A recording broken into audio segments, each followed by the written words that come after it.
के विधानसभा आम चुनाव के संबंध में कुछ जरूरी बात आप लोगों के बीच में रखने से पहले मैं अपने सभी संतों, गुरुओं, महापुरुषों को, जिसमें खासकर महात्मा ज्योतिबा फूले, छत्रपति शाहू जी महाराज, नारायण गुरु, बाबा साहब डॉक्टर भीमराव अंबेडकर जी एवं मान्यवर साहब श्री काशीराम जी को नमन करता हूं।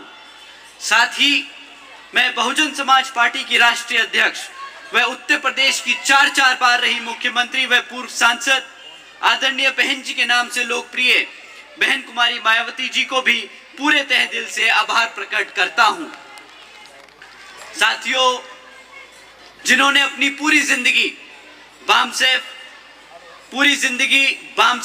DS4 व BSP के जन्मदाता एवं संस्थापक मान्यवर साहब श्री काशीराम जी के बताए हुए रास्ते पर चलकर परम पूज्य बाबा साहब डॉक्टर भीमराव अंबेडकर जी के मानवतावादी व आत्मसम्मान एवं स्वाभिमान के मूवमेंट के कारवा को अपने आजीवन त्याग, तपस्या व कड़े संघर्ष के जरिए एक नई राजनीतिक ऊर्जा दी है, शक्ति दी है और पहचान दी है तथा उत्तर प्रदेश जैसे विशाल व महत्वपूर्ण राज्य में चार बार अपनी पार्टी BSP के नेतृत्व में सरकार बनाकर खासकर हमारे बहुजन समाज के लिए एक ऐसी मिसाल बन चुकी हैं जिससे प्रेरणा लेकर करोड़ों लोग आज यहाँ दिल्ली में भी सामाजिक परिवर्तन व आर्थिक तरक्की के मिशनरी कार्य से जुड़ चुके हैं। इतना ही नहीं बल्कि मैं खुद भी उनके इस नेतृत्व से प्रभावित होकर BSP मूवमेंट से जुड़ा हूं और उनके पद चिन्हों पर चलकर इस मिशनरी दायित्व व कर्तव्य व फर्ज को अपनी आखिरी सांस तक निभाने की पूरी कोशिश करता रहूंगा। साथियों, अब मैं आपसे यहां विधानसभा आम चुनाव के संबंध में कुछ जरूरी मुद्दे आप लोगों के बीच में रखना चाहता हूं। साथियों, पिछले 11 सालों से यहां दिल्ली प्रदेश में आम आदमी पार्टी की सरकार चल रही है, परंतु आज भी दिल्ली की हालत वैसी ही है जैसे आज से 11 साल पहले थी जब आम आदमी पार्टी सत्ता में जीतकर यहां दिल्ली में आई थी। आज भी दिल्ली की सड़कों की वही बेकार हालत है जो 11 साल पहले थी। आज भी दिल्ली की हवा में कोई सुधार नहीं आया। आज भी दिल्ली का पानी पीने लायक नहीं है। आज भी दिल्ली की जनता को रोजगार नहीं मिल पाया। साथियों, पर इस बार आप सब वोट डालने से पहले इन जरूरी मुद्दों पे सवाल जरूर कीजिएगा और इनकी जो हवाई चुनावी वादे होते हैं उनकी भी सच्चाई समझने की कोशिश कीजिए। क्या काम किया है केजरीवाल जी की सरकार ने हमारी पढ़ाई यानी शिक्षा के क्षेत्र में, हमारे बच्चों को रोजगार के देने के क्षेत्र में और आपकी अपनी दिल्ली की डेवलपमेंट के लिए।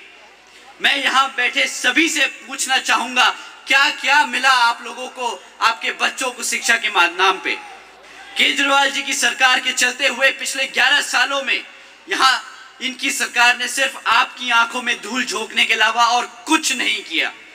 एक तरफ वर्ल्ड क्लास एजुकेशन देने का नाम वादा करते हैं, कहते हैं नए 20 कॉलेजेस बनाएंगे दिल्ली के प्रदेश में, और दूसरी तरफ 9th में फेल हुए बच्चों को जबरदस्ती ओपन स्कूलिंग बोर्ड में डालने का काम करते हैं। जहां पे हमारे बच्चे पास हो या फेल हो, केजरीवाल जी की सरकार को कोई फर्क नहीं पड़ता, क्योंकि national institute of open schooling में डालने के बाद ये बच्चे केजरीवाल जी की जिम्मेदारी नहीं होते।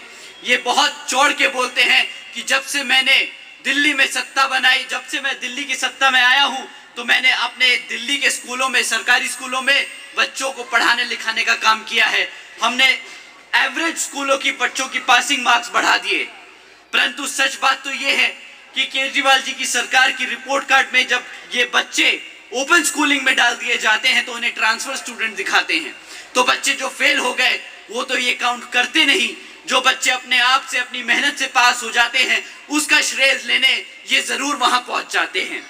सच तो ये है कि आज 40% से ज्यादा बच्चे 9th फेल हो जाते हैं और एक बार फेल होने के बाद इनकी शिक्षा के क्षेत्र में आगे बढ़ने के लिए तकलीफें बढ़ जाती हैं।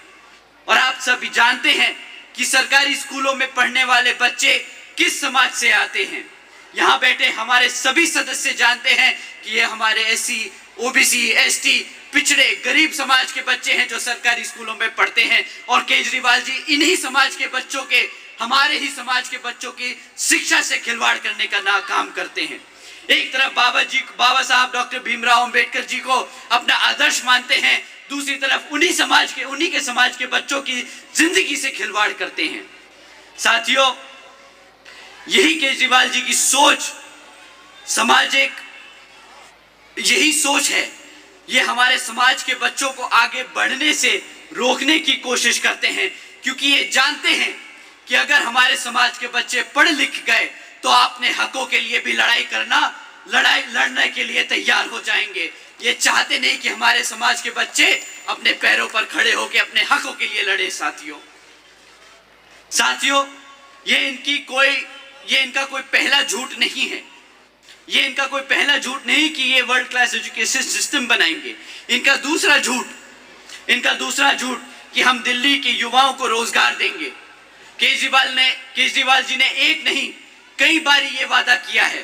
2014 में उन्होंने वादा किया था कि मैं दिल्ली में 8 लाख रोजगार दूंगा। उसके बाद 2022 में दोबारा वादा किया कि मैं 20 लाख से ज्यादा सरकारी नौकरी दूंगा, यानी टोटल में 28 लाख से ज्यादा रोजगार देने का वादा किया था। परंतु आज 11 साल बाद भी केजरीवाल जी की सरकार ने मात्र 12,500 नौकरियां दी हैं। मात्र 12,500 नौकरियां। भाई साहब, इनसे अगर कोई पूछे ना कि आपके वादों के पिटारे को खोल के दिखाओ, तो ये तो इतनी लंबी हाँकते हैं जैसे द्रौपदी की साड़ी हो, ये फेंके जाएं और हम लपेटते जाएं। 28 लाख नौकरियां देने का वादा किया था और दिया क्या? 12,500 नौकरियां। ये भी कोई वादा होता है?